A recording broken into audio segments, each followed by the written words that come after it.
ख़बर शामिल क्यों था वगण मां मोहम्मद बख्श कासकेली जी रिपोर्ट मूजिब वगण शहर में 2 मोटरसाइकिल ते सवार 6 नामालूम ॾोहारनि लाड़काणे रोड सां काइम मेडिकल स्टोर मालिकनि हाजी अली वगण ऐं इमरान कैरी खे मुलाज़मनि समेत हथियारनि जे ज़ोर ते यरगुमाल बणाए 4,60,000 रक़म ऐं 4 मोबाइलूं फुर करे शहर जे पुराणी बाज़ार में काइम किरयाने जे दुकाननि ते काह करे दुकानदार गुलाम हुसैन सलीम पठान असद अली सुमरो ऐं ग्राहकनि खे यरगुमाल बणाए 50,000 रुपया रोक रक़म 3 मोबाइल फ़ोनूं फुर करण बैदि हवाई फायरिंग कंदा फ़रार थी विया आहिनि।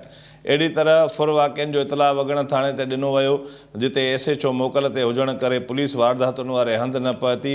होॾां मशरल शहरनि वगण बाईपास ते एहतिजाजी मुज़ाहिरो करे धरणो हणी पुलिस ख़िलाफ़ सख़्त नारेबाज़ी कई। उन मौक़े ते शहर जो चवणो त इंतज़ामिया जी नाअहली सबबि ॾोहारी सरेआम फुर करे विया आहिनि।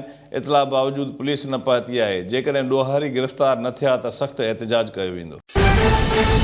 For more news and updates, keep watching BTV News First Ultra HD web channel.